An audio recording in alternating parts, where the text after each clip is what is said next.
हमारे यहाँ जयपुर ग्रामीण का जिम्मा जिनके सर पे है, आरसी चौधरी साहब, उनका स्वागत करता हूं। अभी जो है मेरे छोटे भाई मोहन जी डागर साहब की बात आपने सुनी, उसके साथ में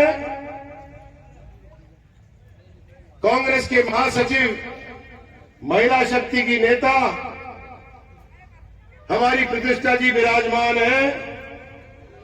संपूर्ण मंच को नमन करते हुए मेरे सामने मेरे पिता तुल्य बुजुर्ग, माताएं, बहनें और नौजवान भाइयों को हाथ जोड़ करके राम राम करता हूं। आज इकट्ठे क्यों हुए हैं?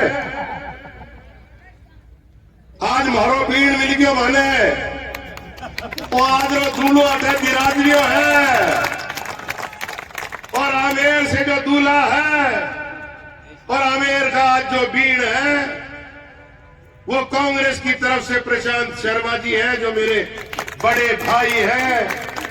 बहुत बहुत बधाई देता हूं उनको।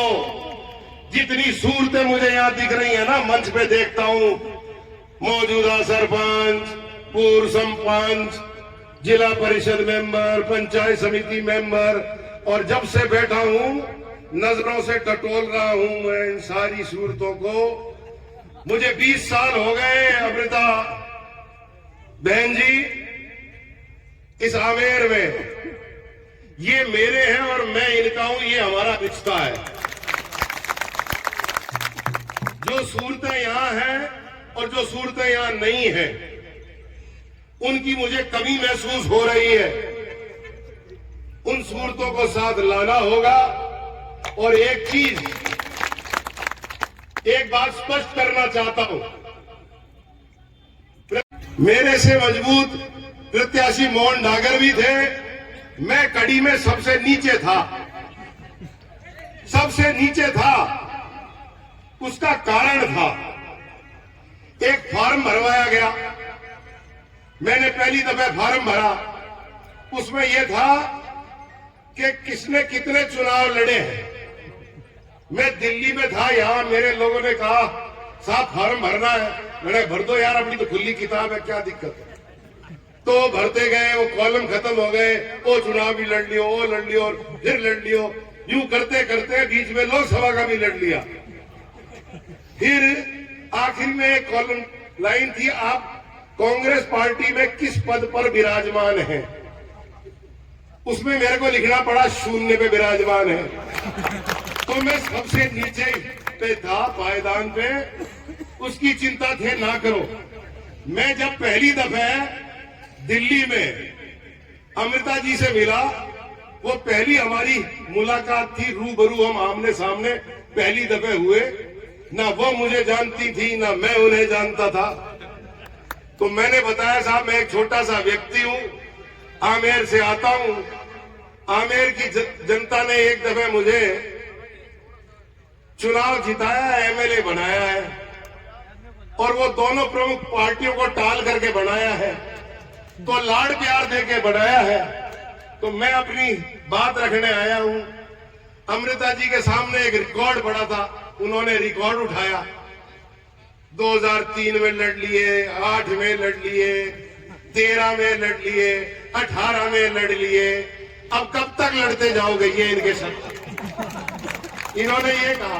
मैंने कहा मैडम मेरी आदत तो बहुत गंदी है, मैं अपना रिकॉर्ड खराब नहीं करता। मैं आदमी भी जिद्दी हूं और मेरी जनता जो है वो मुझे दिल से चाहती है, इसलिए चुनाव लड़ता हूं। तो उन्होंने कहा अब कांग्रेस में आ गए हो तो अब भी लड़ोगे क्या। मैंने कहा मैं कह नहीं सकता, भरोसों को नहीं मारो, जनता लहर पड़ जाए तो मैं क्या ही करूं। तो ये हमारी बात हुई। मैंने कहा नहीं, मैं अपनी गरिमा समझता हूं और जिम्मेवारी समझता हूं। फिर भी लोगों ने लहर नहीं छोड़ी, फॉर्म लाए, 2 फॉर्म लाके पटक दिए सामने। भरनो ही पड़े लो, भरनो ही पड़े लो। अरे मैंने कहा मेरी सेना जो है थक गई, मैं दौड़ा आ गया, थोड़ी भारी उम्र की भी इलाज करो। अब के जो पार्टी जिस प्रत्याशी को उतारा है उन पूरे हिंदुस्तान के रिकॉर्ड तोड़ के रख दिए। इससे ज्यादा कोई कुछ दे नहीं सकता। और वो कहते रहे, मांगते मांगते थक जाओगे, मैं देता देता नहीं सकूंगा। ऐसे 5 साल की सरकार निकली है। उसके दम पर उसे रिपीट करने के लिए, रिवाज तोड़ने के लिए, रिवाज बदलने के लिए इस दफे पूरे राजस्थान के अंदर कांग्रेस का परचम फैलाने के लिए पुरजोर अपील करता हूं। 36 कौम और बिरादरी से अपील करता हूं, उन योजनाओं को गिराइएगा। और क्या कहते हैं ये लगातार बीजेपी वाले कहते हैं double engine, double engine, double engine. अरे वो 2 इंजन तो एक ही ट्रेन को धकेल रहे हैं, फिर भी धकेली घोड़ी जाए, 2 इंजन लगाने पड़ गया। और अठे राजस्थान में एक इंजन तो चल रहा है जो सचिन पायलट लेके चल रहे हैं, जो ईस्टर्न रेलवे में चल रहा है, और एक चल रहा है वेस्टर्न रेलवे में, और फिर चलेगा नॉर्थ साउथ रेलवे में, दोनों इंजन। क्या बात करते हो नौजवान भाइयों, ये बीड़ा आप लोगों को ज्यादा लेना है।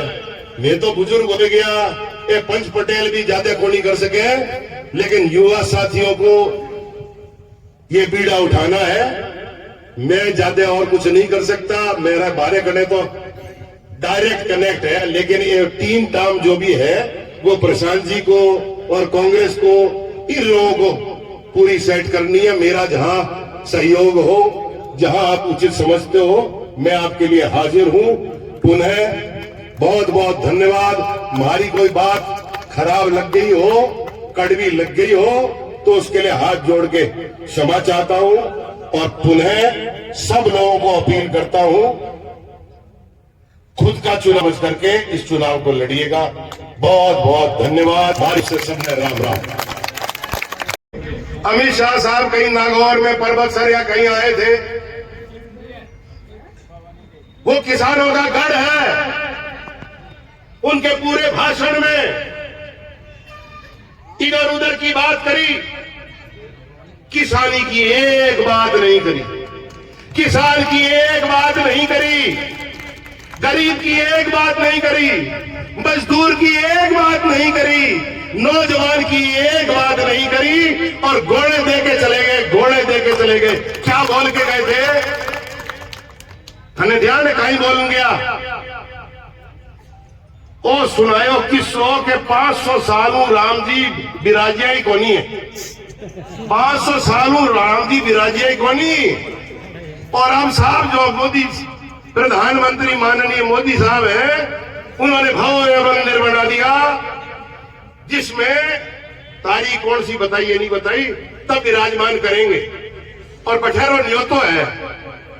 अरे राम तो हमारे दिल में रहे 24 घंटे, किसान के दिल में राम रहता है। हमारा तो नाम ही भगवान राम, मेरे दादा का नाम था बुद्ध राम। अरे जिसके नाम में ही राम लगा हुआ हो, उनको क्या बताना चाहते हो? भूल गए क्या?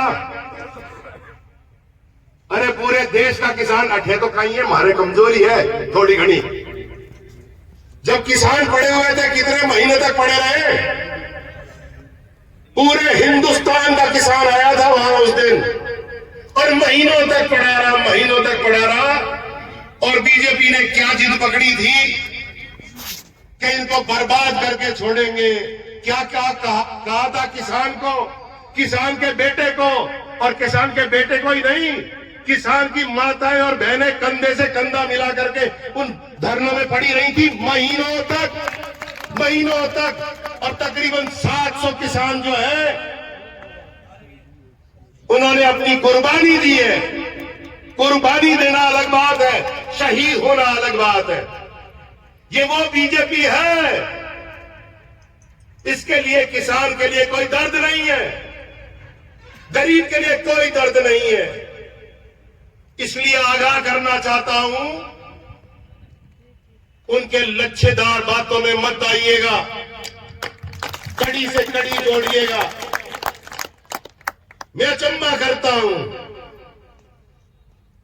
सज गई है चुनावी समर का कुरुक्षेत्र। हे पार्थ, अपने गांडी में टंकार पैदा कर, जो टंकार मुझे सुनाई नहीं दे रही इन नौजवानों की। अरे कब सुनाई देगी थारी टंकार? वो टंकार बजाओ, समझ में आई क्या? बहुत बहुत धन्यवाद। राम राम। बहुत बहुत धन्यवाद। आप रूबरू हो रहे थे आमेर के पूर्व विधायक आदरणीय श्री नवीन पिलानिया जी से, जिन्होंने पूरे दमखम के साथ, पूरे जोश के